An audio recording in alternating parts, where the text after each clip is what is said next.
Hello, welcome back again. সবার কী অবস্থা? সবাই কেমন আছেন? আশা করছি বরাবরের মতো আপনারা সকলেই অনেক ভালো আছেন। চলে এলাম লোগো ডিজাইন নিয়ে তৈরি করা সিরিজে সম্পূর্ণ নতুন আরও একটি ভিডিও নিয়ে। আজকের এই ভিডিওতে আমি আপনাদের লোগো ডিজাইনের আরও একটি গুরুত্বপূর্ণ জিনিস সম্পর্কে ধারণা দিব এবং আজকের এই ভিডিও থেকে আমরা দেখব যে কীভাবে আপনি খুব সহজেই একটা লেটার এফকে কাস্টমাইজ করে একটা খুব সুন্দর একটা লোগো তৈরি করতে পারবেন। তো চলুন বন্ধুরা, কথা না বাড়িয়ে সরাসরি আমরা আমাদের স্ক্রিনে চলে যাই এবং আজকের এই ভিডিওর সেই গুরুত্বপূর্ণ জিনিসগুলো দেখে নিই। তো তার আগে বন্ধুরা, আপনারা যদি আমার চ্যানেলে নতুন হয়ে থাকেন তাহলে কিন্তু আপনারা চাইলে আমার চ্যানেলটিকে সাবস্ক্রাইব করতে পারেন এবং পাশে থাকা বেল আইকনটিকে প্রেস করে রাখতে পারেন। এতে করে আপনি গ্রাফিক ডিজাইন রিলেটেড সমস্ত নিত্য নতুন ভিডিওগুলো সম্পূর্ণ বাংলা টিউটোরিয়াল আকারে আপনি আমার চ্যানেলে পেয়ে যাবেন। তাই দেরি না করে এখনই সাবস্ক্রাইব করে নিন। তো চলুন বন্ধুরা, কথা না বাড়িয়ে সরাসরি আমরা আমাদের স্ক্রিনে চলে যাই।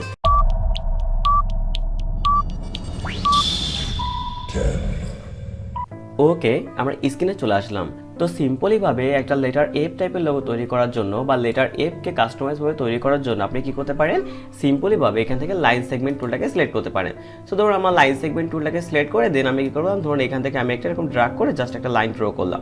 সো দেখুন এখানে লাইন ড্র করার পরে বরাবরের মতো আপনি কি করবেন, স্ট্রোক কালারটাকে রাখবেন এবং এখান থেকে ফিল কালারটাকে নান করে দেবেন। সো এইটুকু করার পর আপনি কি করতে পারেন, এটা কপি করতে পারেন। সো কপি করার জন্য সিম্পলিভাবে কিবোর্ড থেকে অল্টার প্রেস করে ধরে আপনি কি করবেন, জাস্ট সিম্পলিভাবে কপি করবেন। দেখুন আমি এখানে এইটুকু পরিমাণ কপি করতেছি। দেন আপনি কি করবেন, সিম্পলিভাবে কন্ট্রোল ডি প্রেস করবেন।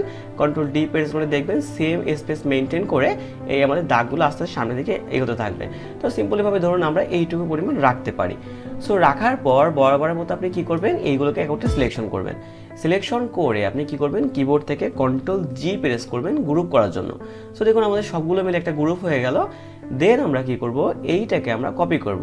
সো কপি করার জন্য আপনি কি করবেন, এডিট থেকে এখান থেকে দেখুন কপি লেখা আছে, আপনি কপি করবেন। দেন আবার এখানে কি করবেন, এডিট থেকে আপনি পেস্ট ইন ব্যাক বা পেস্ট ইন ফ্রন্ট আপনি প্রেস করবেন। সো এখানে আপনি কন্ট্রোল বি বা কন্ট্রোল এফ দুইটা একটা প্রেস করতেই পারেন। সো আমরা কি করলাম, এখান থেকে ধরুন পেস্ট ইন ফ্রন্টটাকে প্রেস করে দিলাম। তো দেখুন আমাদের কিন্তু দুইটা তৈরি হয়ে গেল। সো এইটা বোঝার জন্য আপনি কি করবেন, সিম্পলিভাবে আমাদের উপরে যেটা আছে সেটাকে আপনি কি করবেন, এখান থেকে রোটেট করে দেবেন। সো রোটেট করে দেওয়ার পর আপনি দেখতেই পাচ্ছেন আমাদের কিন্তু দুইটা জিনিস তৈরি হয়ে গেছে। এইটুকু কমপ্লিট করার পর আপনি কি করবেন, সিম্পলিভাবে এগুলোকে সমস্তগুলোকে একত্রে সিলেকশন করবেন। সাপোজ সিলেকশন করলাম এখান থেকে, সিলেকশন করে দেন আপনি কি করবেন, এখান থেকে শেপ বিল্ডার টুলটাকে সিলেক্ট করবেন। শেপ বিল্ডার টুলটাকে সিলেক্ট করে এখান থেকে কি করবেন, অবশ্যই স্ট্রোক কালারটাকে নান করে দিবেন এবং এখান থেকে যে কোনোটা ফিল কালার দিয়ে দেবেন। সো ফিল কালার দেওয়ার সুবিধা হলো কি যে আপনি যখন এখান দিয়ে ড্রা করবেন তখন যাতে প্রপারলিভাবে কালারটা বোঝা যায়। তো ধরুন আমরা যে কোনোটা কালার রাখতে পারি, সাপোজ ধরুন আমরা এই কালারটাই রেখে দিলাম। সো রেখে যান আমরা কি করবো, জাস্ট আমাদের এফটা কি টাইপের হয়ে থাকে, আমাদের ধরুন এইখান থেকে গিয়ে দেন আমাদের এইখানে এরকম হয়ে থাকে, তাই না? তো সিম্পলিভাবে আমি কি করবো, এখান থেকে সাপোজ ধরুন আমরা এখান থেকে এইটুকু ড্রাগ করলাম। তো দেখুন আমাদের এইটুকু ড্রাগ হয়ে গেল। দেন আমরা কি করতে পারি, সাপোজ এইখান থেকে আমরা ড্রাগ করতে পারি। সো এইখান থেকে ড্রাগ করে আমরা সিম্পলিভাবে এখান থেকে ড্রাগ করলাম এবং আমরা কি করতে পারি, সিম্পলিভাবে এক ঘর ফাঁকা রেখে দেন আমরা কি করলাম, এইখান থেকে এইটুকু আমরা ড্রাগ করলাম। সো দেখুন আমাদের সিম্পলিভাবে একটা এপ আমরা তৈরি করতে পারলাম। সো এইটুকু তৈরি করার পর আমরা কি করবো, জাস্ট এই যে আমাদের টোটালটা আছে এটাকে আমরা সরিয়ে আমরা অন্য জায়গায় নিয়ে যাব। তো নেওয়ার জন্য দেখুন আমাদের এখানে কিন্তু সবগুলো একটা সিলেকশন হয়ে গেছে। তো আমরা কি করব, সিম্পলিভাবে মাউস থেকে রাইট বাটন ক্লিক করে এখান থেকে আনগ্রুপ করে দেব। তো দেখুন আমাদের আনগ্রুপ হয়ে গেল। সো আনগ্রুপ হওয়ার পর আমরা কি করবো, এটাকে সিলেকশন করলাম, দেন আমরা এটাকে সিলেকশন করলাম, দেন এটাকে সিলেকশন করলাম, সিলেকশন করে আমরা এটাকে বাইরে নিয়ে নিলাম। সো দেখুন আমাদের একটা এফ টাইপের লোগো এখানে বাইরে চলে আসলো এবং বাকি যেটুকু অংশ আমাদের আছে সেটুকু আমরা কি করবো, সিম্পলিভাবে এখান থেকে ডিলিট করে দেবো। সো ওকে আমরা ডিলিট করে দিলাম। সো দেখুন এবার আমাদের এই যে এফটা টাইপের লোগোটা আমরা তৈরি করলাম বা সিম্পলিভাবে আমরা এফকে তৈরি করলাম, সো এইটাকে আমরা এবার কাস্টমাইজ করবো। সো কাস্টমাইজ করার জন্য আপনি প্রথমত কি করতে পারেন, এটাকে একটা সিলেকশন থাকা অবস্থায় আপনি এখান থেকে কি করতে পারেন, স্ট্রোক কালারটাকে নান করে দিতে পারেন। সো স্ট্রোক কালারটাকে নান করার সুবিধা হলো তাহলে দেখবেন যে আপনাদের এইখানে বা বরাবর যে কটা অংশ থাকবে সেইখানে আপনাদের দুইটা কালার অবশ্যই দেখাবে না। সো দেখুন আশা করছি আপনাদের এইটুকু কাজ করা কমপ্লিট হয়ে গেছে এবং আপনারা এইটুকু অংশ প্রপারলিভাবে বুঝতে পেরেছেন। সো যদি আপনারা এইটুকু অংশ প্রপারলি বুঝে থাকেন তাহলে এখনের কাজটা একেবারেই সিম্পল। আপনারা জাস্ট কি করবেন, এই প্রতিটা অংশকে সিলেকশন করবেন, দেন আপনি কাস্টমাইজ করবেন। সো দেখুন আমরা প্রথমত কি করবো, জাস্ট এইটাকে সিলেকশন করবো, এইটাকে সিলেকশন করে আমরা এখান থেকে কি করবো, ডিরেক্ট সিলেকশন টুলটাকে সিলেকশন করবো। করে জাস্ট কি করবো, জাস্ট ধরুন আমরা এখান থেকে এটাকে ড্রাগ করবো, দেন আমরা কি করবো, এখান থেকে এটাকে ড্রাগ করবো। সো দেখুন আমাদের একটা ড্রাগ করা হয়ে গেল। দেন আমরা কি করতে পারি, সিম্পলিভাবে আমরা এটাকে সিলেকশন করতে পারি, দেন ডিরেক্ট সিলেকশন টুলটাকে সিলেকশন করবো, দেন এইখান থেকে ড্রাগ করবো, আমরা এই পাশ থেকে ড্রাগ করে দেবো। সো ধরুন এটাকে ক্লিক করে আমরা এখান থেকে ড্রাগ করে দিলাম। আবার সেমভাবে আমরা কি করবো, এটাকে সিলেকশন করবো, দেন সেমভাবে এখান থেকে আমরা ক্লিক করবো, দেন আমরা এইখান থেকেও ক্লিক করে দেবো। সো এবার আপনি দেখতেই পাচ্ছেন আমাদের কিন্তু কাস্টমাইজ টাইপের লোগোটা কিন্তু আস্তে আস্তে খুবই সুন্দরভাবে তৈরি হচ্ছে। সো দেখুন আশা করছি আপনাদের এইটুকু করা কমপ্লিট হয়ে গেছে। সো এইটাও কমপ্লিট করার পর এবার আপনি কি করবেন, সিম্পলি ভাবে এইটাকে সিলেকশন করবেন। তো ধরুন সাপোজ আপনি এটাকে একটু নিচে নামাতে পারেন বা এটাকে হালকা একটু উপরে নিতে পারেন, কোনো প্রবলেম নেই। এবার আপনি কি করবেন, জাস্ট সিম্পলি ভাবে কাজের সুবিধার ক্ষেত্রে আপনি একটু জুম করে নিতে পারেন। তো ধরুন আমরা একটু জুম করে নিলাম। এবার জাস্ট আপনি কি করবেন, এই দুটোকে একটা সিলেকশন করে জাস্ট আপনি এখানে কি করবেন, একটু ভিতরের দিকে এখানে বর্ধিত করে দেবেন। সো দেখুন আমরা ভিতরের দিকে বর্ধিত করে দিলাম। এবার বর্ধিত করার পর জাস্ট আপনি কি করবেন, এইটাকে জাস্ট একটা সিলেকশন করবেন। সো সিলেকশন করার পূর্বে আপনি কি করবেন, এইটাকে একটা কপি করে নেবেন। সো কপি করার জন্য অবশ্যই কন্ট্রোল সি প্রেস করবেন। কন্ট্রোল সি প্রেস করার পর আপনি কি করবেন, একটা এটাকে সিলেকশন করবেন। সিলেকশন করে জাস্ট এখান থেকে শেপ বিল্ডার টুলটাকে সিলেকশন করবেন। দেন এখান থেকে অল্টার প্রেস করে ধরবেন যাতে করে আমাদের মাইনাস ফন্টটা চলে আসে। দেন এটাকে ডিলিট করে দিবেন। সো দেখুন আমাদের এখান থেকে ডিলিট হয়ে গেল। সো সিম্পলি ভাবে ডিলিট হওয়ার পর আমরা কি করবো, এখান থেকে কিবোর্ড থেকে কন্ট্রোল বি অথবা আমরা কন্ট্রোল এফ প্রেস করব। সো দেখুন কন্ট্রোল বি বা কন্ট্রোল এফ প্রেস করলে একটা পেস্ট ইন ব্যাক এবং একটা পেস্ট ইন ফরওয়ার্ড, সো দুইটাই আমাদের চলে আসবে। সো আমরা কি করবো, জাস্ট এটা আসার পর আমরা কি করবো, এটাকে একটু শিফট এবং অল্টার প্রেস করে ধরে আমরা একটু ছোট করে দেবো, বা ধরুন সাপোজ আর একটু বড় আমরা রাখতে পারি, সাপোজ ধরুন আমরা এইটুকু রাখতে পারি। দেন সেম কাজটা আমরা এইটার সাথেও করব। সো এইটার সাথে করার জন্য আমরা কি করবো, এটাকে সিলেকশন করব। দেন এইখান থেকে এটাকে কপি করব, কপি করে এটাকে সিলেকশন করব। সিলেকশন করে আমরা এখান থেকে অবশ্যই শেপ বিল্ডার টুলটাকে সিলেকশন করব। দেন সেম ভাবে অল্টার প্রেস করে মাইনাস ফন্ট করে দিয়ে সব ডিলিট করে দিব। দেন আবার কন্ট্রোল বি প্রেস করব।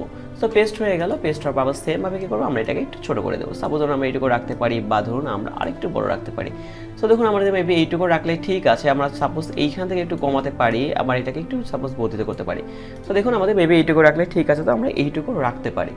সো দেখুন এবার এইটুকু রাখার পর আমরা কি করতে পারি, সাপোজ এইটাকে একটা কালার করতে পারি। সো সিম্পলি ভাবে কালার করার জন্য আপনি সমস্তগুলোকে একটা সিলেকশন করবেন। সিলেকশন করে জাস্ট আপনি এখানে গ্রেডিয়েন্টের উপর ক্লিক করবেন। সো দেখুন গ্রেডিয়েন্ট পর ক্লিক করলে আমাদের এখানে গ্রেডিয়েন্টটা চলে আসছে। তো সিম্পলি ভাবে এখানে গ্রেডিয়েন্টের কালারটা চেঞ্জ করার জন্য আপনি কি করবেন, এটার উপর ডাবল ক্লিক করবেন। সো ডাবল ক্লিক করে দেন আমরা সিম্পলি ভাবে ধরুন এখানে এই কালার দিয়ে দিলাম। দেন আমরা সাপোজ এইখানে ধরুন আমরা একটা এখান থেকে ব্লু কালার দিয়ে দিলাম। সো সাপোজ এখন আমরা ব্লু কালার দিয়ে দিলাম। সো আমরা দেখতে পাচ্ছি আমাদের লোগোটা কিন্তু খুবই চমৎকার হয়েতে আস্তে আস্তে কিন্তু ফুটে উঠতেছে। সো এবার আপনি দেখতেই পাচ্ছেন আমাদের কিন্তু সিম্পল একটা কাস্টমাইজ টাইপের লোগো তৈরি হয়ে গেল। সো এইটুকু কমপ্লিট করার পর এই লোগোটাকে আরেকটু আকর্ষণীয় করার জন্য আপনি কি করতে পারেন, একটা যে আমাদের বড় লাইনটা আছে বা আমাদের যে এই লাইনটা আছে এটার উপর আপনি একটা কি করতে পারেন, এটা শেড দিতে পারেন। তো সেইটা করার জন্য আপনি কি করবেন, সিম্পলি ভাবে এখান থেকে পেন টুলটাকে সিলেকশন করবেন। করে সাপোজ ধরুন আমরা এইখান থেকে দিতে চাচ্ছি, তাই না? তো আমরা এটাকে সিলেকশন করব। দেন আমরা এইখান থেকে ধরুন সাপোজ সিলেকশন করলাম। দেন এইখানে সিলেকশন করলাম, এইখানে করলাম, এইখানে করলাম। সো আমাদের এটা সিলেকশন হয়ে গেল। তো আমরা সিম্পলি ভাবে কি করবো, এটাকে সিলেকশন করব। করে আমরা কি করবো, সেম ভাবে আমরা এখানে শেপ বিল্ডার টুলটাকে সিলেকশন করে অল্টার প্রেস করে ধরে এটাকে বাকিটুকু যেটুকু থাকবে সেটুকু মাইনাস করে দেবো। সো দেখুন আমাদের মাইনাস করার পর আমাদের কিন্তু এখানে একটা অংশ চলে আসছে, বাট এইটার উপর আপনি ড্র্যাগ করবেন না। সো এবার এইটুকু করার পর আমরা কি করবো, সিম্পলি ভাবে এইটাকে আমরা এখান থেকে জাস্ট দেখুন এই যে একটা গ্রেডিয়েন্ট কালার আছে, যে এক পাশে আমাদের গ্রেডিয়েন্ট কালার থাকবে এবং এক পাশে থাকবে না। তো সিম্পলি ভাবে আপনি এইটার উপর ক্লিক করে দেবেন। সো দেখুন এখানে কিন্তু আমাদের একটা কালার চলে আসছে। সো এইবার আপনি কি করবেন, জাস্ট আপনি এই যে আমাদের গ্রেডিয়েন্ট টুলটা আছে এটার উপর আপনি ডাবল ক্লিক করবেন। ডাবল ক্লিক করে আপনি কি করবেন, এখান থেকে এইটার কালারটাকে আপনি ব্ল্যাক করে দেবেন যাতে করে আমাদের প্রপারলি ভাবে সেটা আমরা দিতে পারি। সো ব্ল্যাক করার পর আপনি দেখুন এই গ্রেডিয়েন্টের সেকশনে কিন্তু আমাদের এই বরাবর আছে। সো আমরা এই বরাবর না রেখে আমরা কি করবো, এই বরাবর রাখবো। সো আমরা কি করবো, সিম্পলি ভাবে এখান থেকে ড্র্যাগ করতে পারি বা এখান থেকে এইভাবে ড্র্যাগ করতে পারি। সো বা আমরা মনে করি এইভাবে ড্র্যাগ করে দিলাম সাপোজ। সো এইভাবে ড্র্যাগ করলে মেবি আমাদের ঠিক আছে। তো দেখতেই পাচ্ছেন আমাদের কিন্তু এখানে একটা প্রপারলি শেপ তৈরি হয়েছে। সো এইভাবে করে আমরা কিন্তু খুবই সহজে খুবই সিম্পল হয়ে কিন্তু এরকম একটা এফ টাইপের লোগো তৈরি করতে পারি। তো আশা করছি বন্ধুরা আজকের এই ভিডিওটা আপনাদের কাছে অনেক ভালো লেগেছে। যদি ভালো লেগে থাকে তাহলে অবশ্যই ভিডিওটিতে লাইক, কমেন্ট এন্ড শেয়ার করতে ভুলবেন না। এবং যদি ভিডিও নিয়ে আপনি কোনো ধরনের কোনো সমস্যায় পড়ে থাকেন বা ভিডিও কোথাও কোনো বুঝতে প্রবলেম হলে আপনি অবশ্যই আমার ইউটিউবে কমেন্ট বক্সে কমেন্ট করবেন। এছাড়াও আপনি চাইলে আমার ফেসবুক গ্রুপে যোগ হতে পারেন এবং সেখানে গিয়ে আপনি কিন্তু চাইলে আমাদের সাথে সরাসরি যোগ হতে পারেন।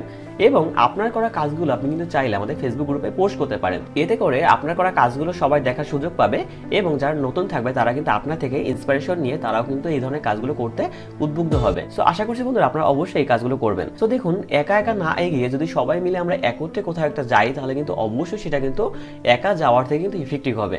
তাই অবশ্যই সবাইকে সবসময়ের জন্য হেল্প করা ট্রাই করবেন। সো এতক্ষণ আমার সাথে ধৈর্য সহকারে থাকার জন্য আপনাদের অসংখ্য অসংখ্য ধন্যবাদ। সবাই ভালো থাকবেন। সবার সুস্বাস্থ্য কামনা করে আজকের এই ভিডিও আমি এখানে শেষ করছি। দেখা হবে লোগো ডিজাইন নিয়ে তৈরি করা সিরিজের সম্পূর্ণ নতুন আরো একটা ভিডিওতে। ততদিন পর্যন্ত সবাই সুস্থ থাকুন এবং ভালো থাকুন। ধন্যবাদ।